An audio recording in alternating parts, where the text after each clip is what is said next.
تمام تعریفیں اللہ کے لیے ہیں جو آسمان و زمین کا رب اور صاحب انعامات و برکات ہے، جسے نیکیوں سے فائدہ پہنچتا ہے، نہ برائیوں سے کوئی نقصان، بلکہ نفع نقصان تو نہ نیکی و بدی کرنے والوں کا ہی ہوتا ہے۔ اور اللہ تعالیٰ تو تمام مخلوقات سے بے پرواہ و بے نیاز ہے۔ جانی و انجانی تمام نعمتوں پر اپنے رب کی حمد و شکر بجا لاتا ہوں اور ہر حال میں اسی کی تعریف و شکر ہے۔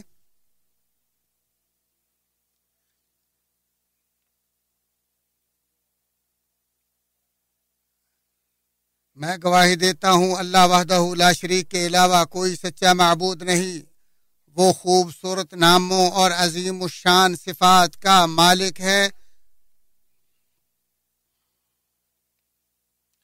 اور میں گواہی دیتا ہوں کہ ہمارے نبی و سردار محمد صلی اللہ علیہ وآلہ وسلم کے بندے اور براہین و معجزات سے تائید یافتہ رسول ہیں۔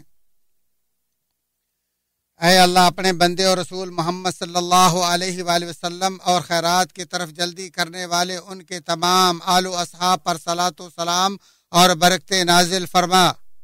حمد و ثنا کے بعد اللہ عز و جل کو راضی کرنے والے اعمال کرتے ہوئے اور اس کی ناراضگی و نافرمانی سے دور رہتے ہوئے اس کا تقوی اختیار کرو، کیونکہ اہل تقوی ہی ہمیشہ کامیاب اور مجرم برباد ہوتے ہیں۔ اے مسلمانوں محاسبہ نفس، اطاعت و فرما برداری میں جد و جہد، نیکیوں میں اضافہ، اللہ کی مدد و توفیق سے نصیب ہونے والے عمل صالح کی حفاظت اور نیکیوں کے ضائع کرنے والے امور سے اجتناب ہی دنیا آخرت کی حقیقی کامیابی اور سعادت دارین ہے۔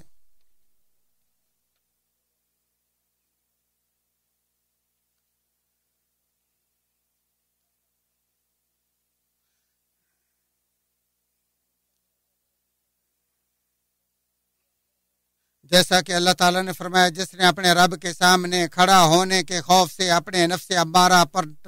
امارہ پر کنٹرول رکھا، اسی کا ٹھکانہ جنت ہوگا۔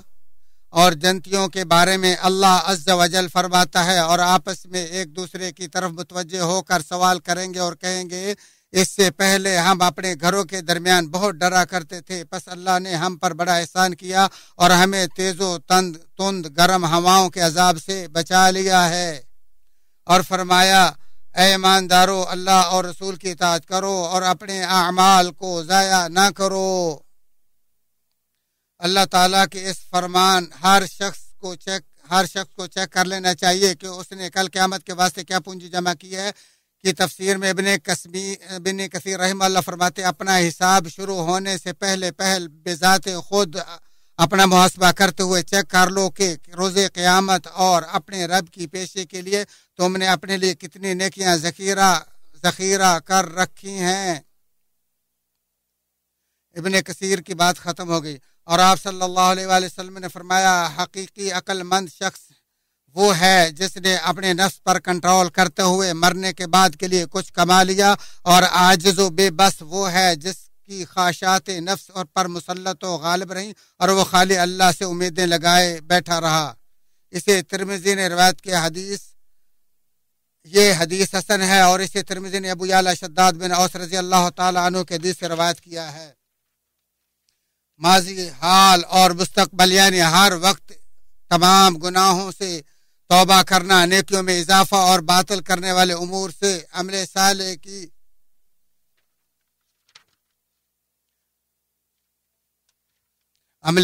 کی حفاظت کرنا ہی محاسبہ نفس ہے، جبکہ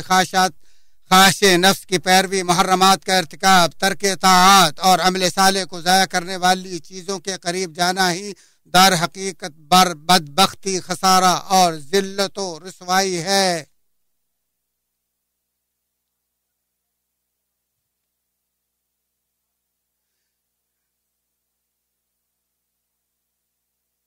کسی شخص کی بربادی کے لیے اتنا شر ہی کافی ہے کہ وہ ایسا عمل کرے جس سے اس کی نیکیوں کا ثواب گھٹ جائے۔ اے مسلمانوں،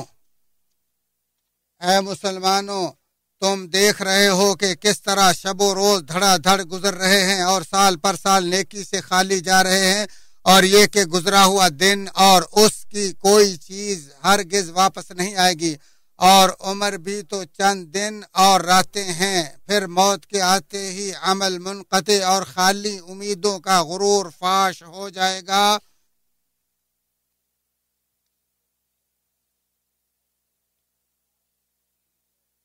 بلا شبہ تم اپنے ایسے بابرکت مہینے کے شروع میں ہو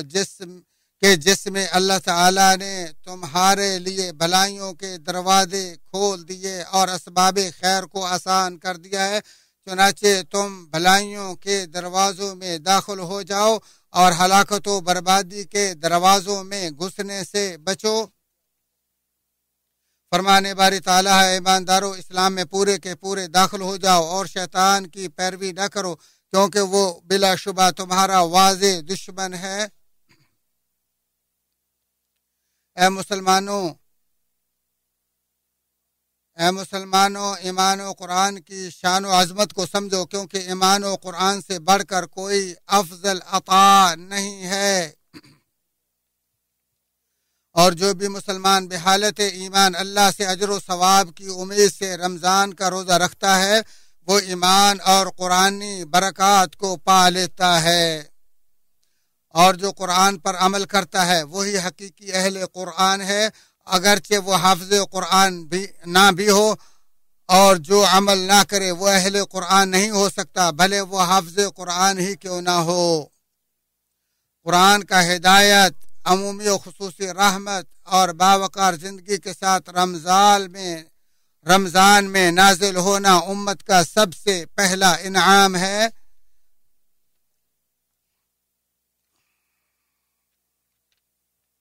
ماہ سیام میں نزول قرآن خیر و برکت، اصلاح زندگی، آخرت کے اعلیٰ درجات میں کامیابی کی بنیاد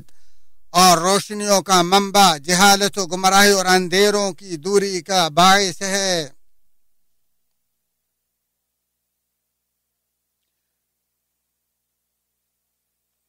فرمانے باری تعالیٰ ہے، اور اسی طرح ہم نے اپنے حکم سے آپ کی طرف روح یعنی قرآن کو اتارا، اور آپ اس سے پہلے یہ بھی نہیں جانتے تھے کہ کتاب اور ایمان کیا چیز ہے، لیکن ہم نے اسے نور بنایا، اس کے ذریعے سے اپنے بندوں میں سے جسے چاہتے ہیں ہدایت دیتے ہیں، بے شک آپ راہ راست کی رہنمائی کر رہے ہیں۔ اور اللہ سبحانہ نے فرمایا، لوگوں تمہارے پاس تمہارے رب کی طرف سے سند اور دلیل آ پہنچی، ہم نے تمہاری جانب واضح اور صاف نور اتار دیا ہے، بس جو لوگ اللہ تعالیٰ پر ایمان لائے اور اسے مضبوط پکڑ لیا انہیں تو وہ ان قریب اپنی رحمت اور فضل میں لے لے گا اور اپنی طرف کی راہ راست دکھا دے گا۔ بس اس امت کا سب سے پہلا یا دنیا کا سب سے آخری شخص جب اس قرآن پر ایمان لایا تو اس نے قرآن کے عام و تمام اور ایمان کے خصوصی انعام کا شکریہ ادا کیا، اور جو قرآن پر ایمان نہ لایا اس نے تمام انعامات کی ناشکری کی اور جہنم کے دائمی عذاب سے دوچار ہوا۔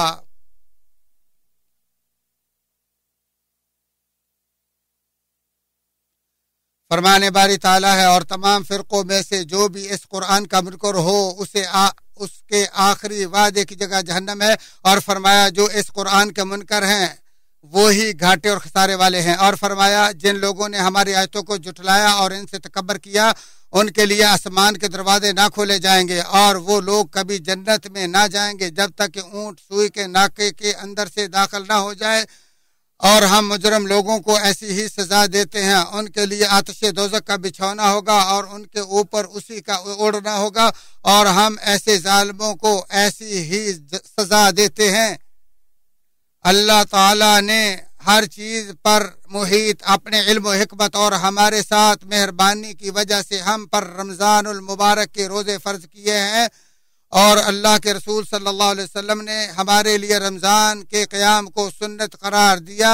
اور دیگر مہینوں سے ہٹ کر اس کی خصوصی فضیلت بیان فرمائی۔ بس اس مہینے میں نیکی و عبادت کی بہت سی عظیم الشان انواع و اقسام جمع ہیں، اور اللہ تعالیٰ نے اعمال کے اجر و ثواب کو کئی گنا بڑھا دیا ہے تاکہ مسلمان ایمان و قرآن کے احسان پر اللہ کا شکر ادا کریں۔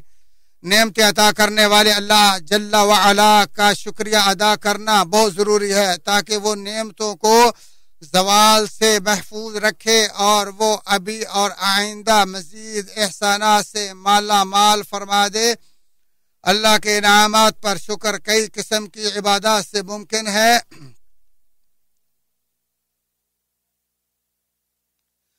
اور ان تمام عبادات میں سب سے عظیم عبادت اللہ کی وحدانیت ہے، جبکہ مخلوق کے ساتھ احسان بھی شکر خداوندی میں شامل ہے۔ اللہ تعالیٰ نے اپنے نبی صلی اللہ علیہ وسلم سے فرمایا یقیناً ہم نے آپ کو حوض کوثر اور بہت کچھ دیا ہے، بس آپ اپنے رب کے لیے نماز پڑھو اور قربانی کرو۔ الکوثر سے مراد وہ خیر کثیر ہے کہ جس کا علم سوائے اللہ کے کسی کو نہیں، اور اسی سے جنت کی نہر کوثر ہے۔ چنانچہ اللہ تعالیٰ نے ہمارے نبی صلی اللہ علیہ وسلم کو رہنمائی فرمائی کہ وہ قسم قسم کی عبادات سے اللہ کی نعمتوں پر اس کا شکر بجا لائے اور کئی قسم کے احسانات و نفعوں کے ذریعے مخلوق کے ساتھ نیکی کرے۔ لہذا ہمارے سردار جناب محمد صلی اللہ علیہ وسلم نے ان تمام مقامات پر اللہ کے حکم کی تعمیل کا حق ادا کر دیا۔ بس اللہ تعالی ہم سب امت کی طرف سے ہمارے نبی محمد صلی اللہ علیہ وسلم کو سب سے افضل جزا دے، کیونکہ بلا شبہ آپ صلی اللہ علیہ وآلہ وسلم نے اللہ کا پیغام پہنچا کر امانت ادا کرتے ہوئے امت کی خیرخواہی فرما دی اور اللہ کے لیے خوب جد و جہد اور محنت کی۔ اللہ تعالیٰ نے اپنے نبی موسیٰ صلی اللہ علیہ وآلہ وسلم سے فرمایا جو کچھ میں نے تجھے دیا ہے وہ لے لو اور شکر ادا کرو، اور فرمایا اے آل داود اس کے شکریہ میں نیک عمل کرو، میرے بندوں میں سے شکر گزار بندے کم ہی ہوتے ہیں۔ بعض مفسرین نے لکھا ہے کہ دن یا رات کی کوئی گھڑی ایسی نہیں گزری کہ جس میں آل داود کا کوئی فرد رکوع یا سجدے میں نہ ہو۔ اللہ تعالیٰ نے جب مریم علیہ السلام پر اپنی نعمتوں کا تذکرہ کیا تو ان کو ان پر شکریہ ادا کرنے کا حکم دیتے ہوئے فرمایا اے مریم تو اپنے رب کی اطاعت کر اور سجدہ کر اور رکوع کرنے والوں کے ساتھ۔ اور اللہ تعالیٰ نے صحابہ کو سب سے افضل امت کہتے ہوئے فرمایا محمد صلی اللہ علیہ وآلہ وسلم اور ان کے ساتھی کفار کے لیے انتہائی سنگین اور آپس میں نہایت مہربان ہے، اور سجدوں میں اپنے رب کی خوشنودی و فضل ڈھونڈتے دکھائی دیتے ہیں۔ بس رمضان وغیرہ کی تمام تر عبادات ایمان و قرآن جیسے انعامات پر اللہ کا شکر ہے۔ رمضان میں روزوں کی بدولت صفات خیر کی قوت اور کشش شر و شیطانی تسلط کی کمزوری کی وجہ سے قرآن کا غلبہ اور اس کی عظیم تاثیر روح پر غالب رہتی ہے۔ لہذا غور و فکر اور تدبر سے خوب تلاوت قرآن کرو اور یاد رکھو کہ قرآن و سنت کے بغیر مسلمانوں کی اصلاح ہرگز ناممکن ہے۔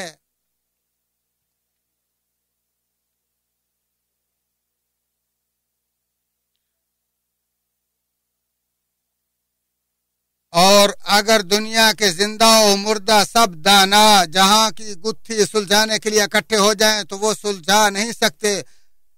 لیکن قرآن نے ہر مشکل و دشواری کا راستہ واضح کر دیا ہے۔ ذرا اللہ اور اس کے اسماء و صفات کے عقیدے اور اس کے حق کے عبادت کے مسئلے پر غور کرو کہ جس کے بارے میں اتنے زیادہ عقائد پائے جاتے ہیں جو اعداد و شمار سے باہر ہیں، جبکہ عقیدے کے اس مسئلے میں حق صرف وہی ہے جو قرآن نے بیان کیا ہے، اور جو قرآن کے برخلاف ہے وہ سب جھوٹ اور باطل ہے۔ جب عالمی ماہرین اقتصادیات گتھی سلجھانے میں بے بس ہو گئے تب اس مالی لین دین کی تفصیل میں قرآنی تعلیمات ہی سچ ثابت ہوئیں، اور بعض غیر مسلم دانشوروں نے بھی بعض معاملات میں شریعت اسلامیہ سے ہی استفادہ کیا۔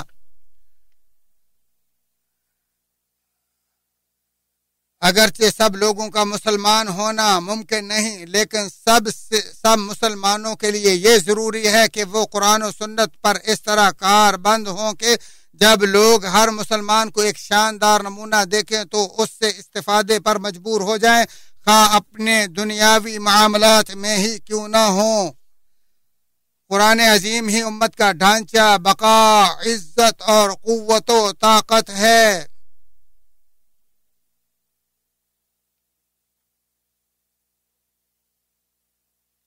فرمانے باری تعالیٰ یقیناً یہ قرآن وہ راستہ دکھاتا ہے جو بہت ہی سیدھا ہے، اور ان ایمان والوں کو جو نیک اعمال کرتے ہیں اس بات کی خوشخبری دیتا ہے کہ ان کے لیے بہت بڑا اجر ہے۔ اللہ تعالیٰ قرآن عظیم کو میرے اور تمہارے لیے باعث برکت بنائے، اور اس کی آیات و ذکر حکیم کو نفع بخش بنائے، اور ہمیں سید المرسلین کے طریقے و دوست راہ سے فیضیاب کرے۔ اسی پر اکتفا کرتے ہوئے اپنے، تمہارے اور تمام مسلمانوں کے لیے تمام گناہوں کی اللہ تعالیٰ سے بخشش طلب کرتا ہوں، تم بھی اسی سے بخشش طلب کرو۔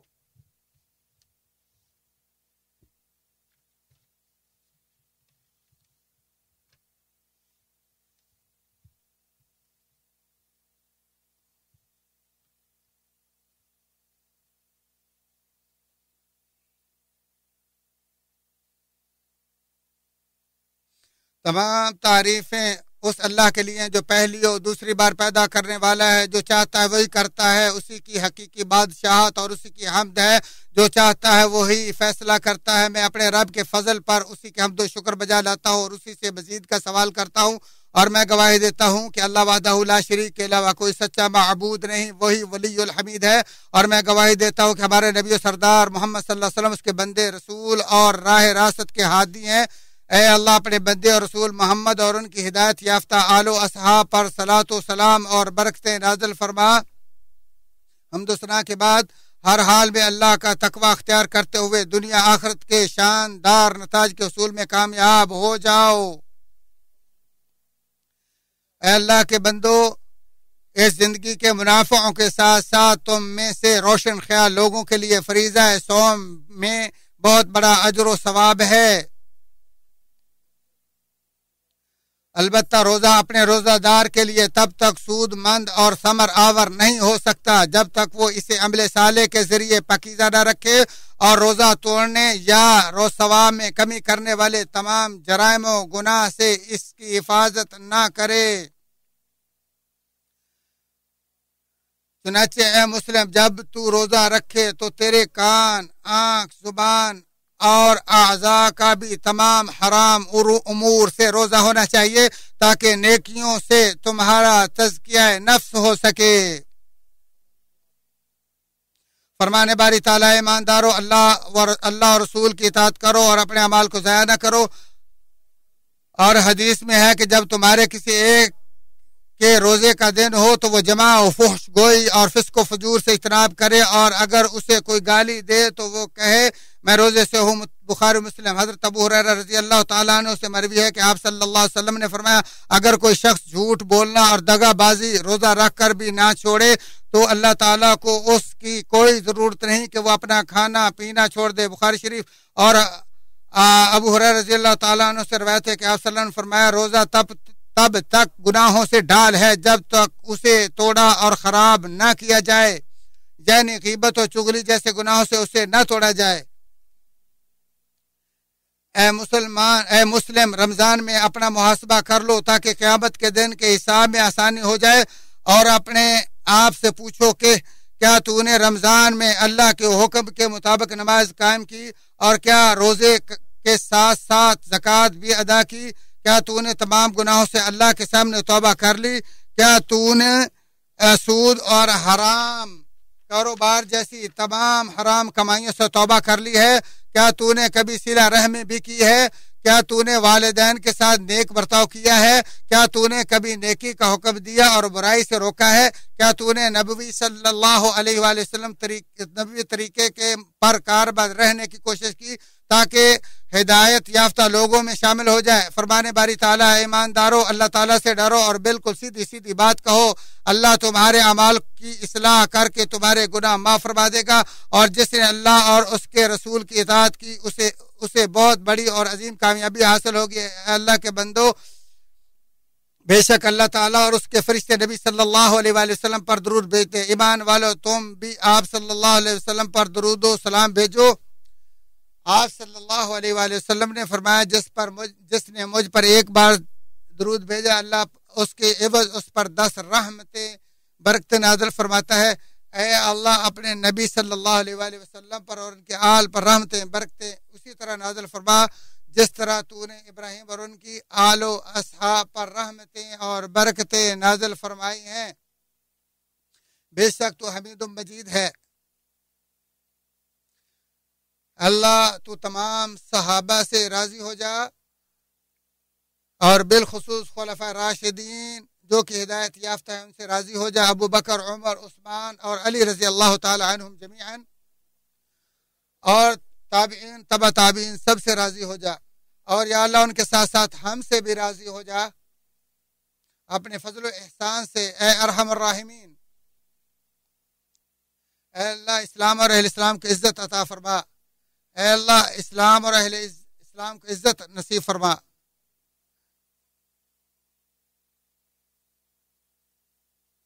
یا اللہ کفار اور دین کے منکروں کو ذلیل و رسوا فرما، اللہ کفار و ملحدین کو ذلیل و رسوا کر یا اللہ اپنے اور دین کے دشمنوں کو تباہ و برباد فرما۔ یا اللہ اسلام کے دشمنوں کے مکر و فریب اور ان کی سازشوں کو ناکام بنا، اے طاقت اور قوت کے مالک، یا اللہ تو ہر چیز پر قادر ہے۔ یا اللہ ہم آپ سے سوال کرتے ہیں کہ ہمارے اگلے پچھلے اعلانیہ اور غیر اعلانیہ تمام گناہوں کو معاف فرما دے، تو ہر چیز پر قادر ہے۔ اے اللہ ہمارے اور تمام مسلمانوں کی اموات کی بخشش فرما، اللہ ان کی نیکیوں کو دوبالا فرما، ڈبل کر، اور ان کے سیئات سے تجاوز فرما۔ یا اللہ ہمیں ہر وہ عمل کرنے کی توفیق عطا فرما جو جنت کے اور تمہارے قریب کر دے، اور اس سے بچا جو جہنم کے قریب کرنے والے اعمال سے بچا لے۔ اے اللہ شیطان کے دھوکے سے ہمیں محفوظ فرما، اللہ ہمیں دنیا آخر میں توحید پر ثابت قدم رکھنا۔ اے اللہ ہمارے اور تمام مسلمانوں کے مریضوں کو شفا دے، یا اللہ قرض داروں کے قرض دور فرما۔ اے اللہ ہمارے اور تمام مسلمانوں کے بیماروں کو صحت کا کاملہ نصیب فرما۔ یا اللہ ہمیں اور ہماری اولاد کو شیطان کے شر سے محفوظ فرما، یا اللہ تو ہر چیز پر قادر ہے۔ یا اللہ ہمیں انسانی اور جنی شیطانوں سے محفوظ فرما۔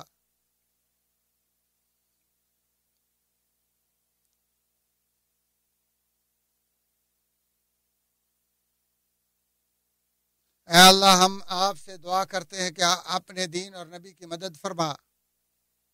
ہر جگہ اور ہر مکان۔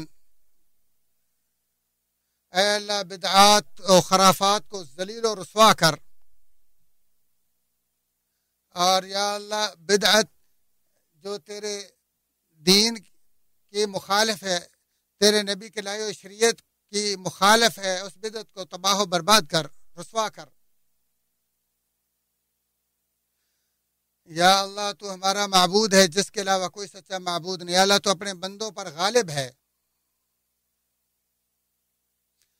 اے اللہ ہمارے ملک کی حفاظت فرما ہر شر سے، اور ہر ناقابل نفرت چیز سے محفوظ فرما۔ اے اللہ ہماری فوجوں کی حفاظت فرما، تو ہر چیز پر قادر ہے۔ اے اللہ اپنے بندے خادم الحرمین شریفین کو اپنی رضا کی توفیق عطا فرما، اور اپنی رضامندی کے کاموں کی توفیق اور اس کو جاری کر دے۔ اے اللہ اس کے ولی عہد کو بھی اپنی محبت اور رضا کے کاموں پر لگا دے۔ یا اللہ ان کو اچھے ساتھی اور مشیر عطا فرما جو ان کو اچھے کاموں کا مشورہ دیں، اور تو ان کا اچھے کاموں پر تعاون اور مدد فرما۔ اے اللہ ہمیں دنیا آخرت کی بلائیاں عطا فرما اور عذاب نار سے محفوظ فرما۔ اللہ کے بندو، اللہ عدل و احسان کا تمہیں حکم دیتا ہے اور قریبی رشتہ داروں سے اچھا سلوک کرنے کا اور ہر قسم کی بے حیا اور بغاوت سے اجتناب کا حکم دیتا ہے۔ تم اسے یاد رکھو، وہ تمہیں فراموش نہیں فرمائے گا، اور جو تم کرتے ہو اللہ اسے خوب جانتا ہے۔